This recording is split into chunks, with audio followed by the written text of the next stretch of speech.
सिद्धि की शादी के बाद वो ससुराल चली जाती है। पीछे रह जाती है भाभी रानी। सिद्धि के ससुराल जाते ही भाभी कहती है, अरे वाह जी वाह, सारे कपड़े मेरे।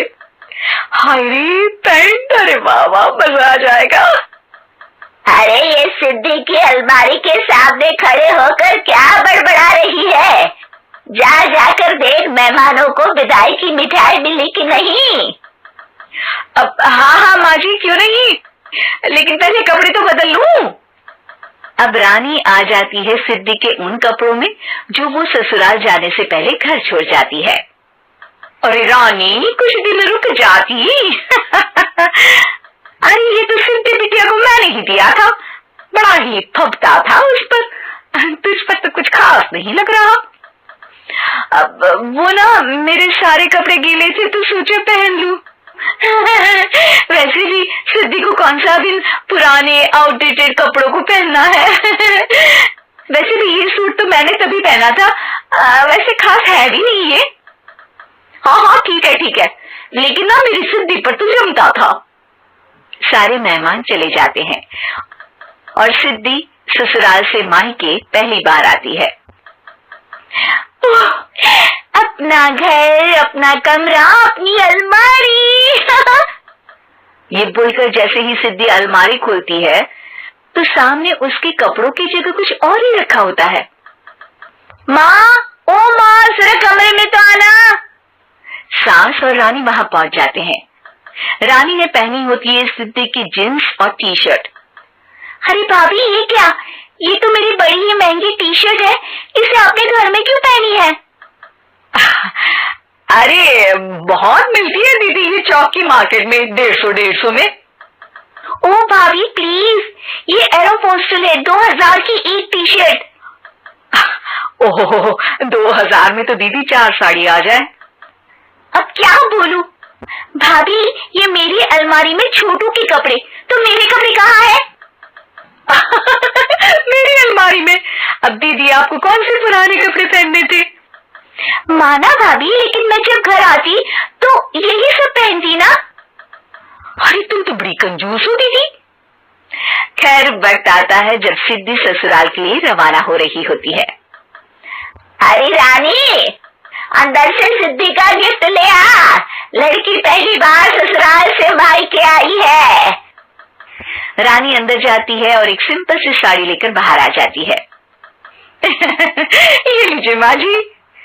सास बेटी को गिफ्ट देकर ससुराल भेजती है। अगले दिन रानी एक सुंदर सी साड़ी पहनकर सामने आती है। अरे रानी, ये तो वो साड़ी है जो मैंने सिद्धि को देने के लिए दी थी जब वो ससुराल ले जाती, लेकिन ये तूने कैसे पहन ली?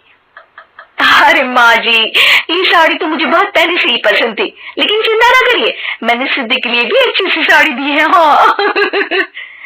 तभी सिद्धि का फोन आता है। क्या माँ, कुछ अच्छा तो दिया होता ससुराल ले जाने के लिए। अरे पहले दिखा दिया होता। यूं चमकते हुए पैकेट में नौकरानी वाली साड़ी मत दिया करो माँ। अरे बेटे, वो तेरी भाभी ने ना गलती से उससे पैकेट बदल गया। हाँ, मैं कल ही तेरे भाई के हाथ से तेरा वाला पैकेट भेज दूंगी। अरे रहने दो माँ, आई एम श्योर भाभी ने अभी वही साड़ी पहनी होगी जो तुमने मेरे लिए रखी थी। तुम तो समझ नहीं पाई उनको। खैर छोड़ो, मैं ज्यादा बोलती अच्छी नहीं लगती, रहने दो, आपको उन्हीं के साथ रहना है, फिर बात करेंगे। सास को रानी पर गुस्सा आ जाता है। वो उसके कमरे में जाती है जहाँ वो शादी का एल्बम देख रही होती है। रानी, मार्केट जाकर एक ऐसी ही साड़ी लेकर आ, कल प्रतीक जाकर सिद्धि के घर दे आएगा। अरे क्यों माँ जी, कितनी साड़ी देनी है दीदी को, या कोई सेल लगी है क्या? अरे चुप कर, मेरे बेटी के हिस्से की साड़ी खुद पहन ली, अब ज्यादा ज्ञान बांट रही है। एक दिन सिद्धि का फोन आता है। माँ, मेरी सास ने आप सबको खाने पर बुलाया है।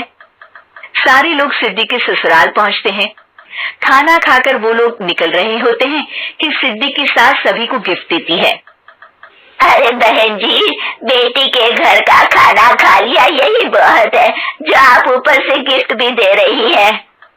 अरे बहन जी, आप भी कहाँ इन बातों पर विश्वास कर रही हैं। सास सभी को गिफ्ट देती है, लेकिन रानी को जो साड़ी देती है वो अजीब सी हरे रंग की, लाल रंग की बड़ी छाप वाली होती है। अरे छी, ये कौन पहनेगा?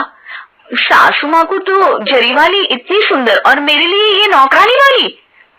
अरे भाभी, दरअसल मैं जब भी घर आती थी आप वापसी में ऐसी ही साड़ी देती थी ना, तो माँ ने सोचा कि आपको आपकी पसंद की ही साड़ी क्यों ना दी जाए। बेचारी रानी, बोलती भी तो क्या। सिद्धि और सास रानी का चेहरा देखकर हंसने लगती है, तो रानी समझ जाती है कि अपने ही बिछाए जाल में वो फंस चुकी है।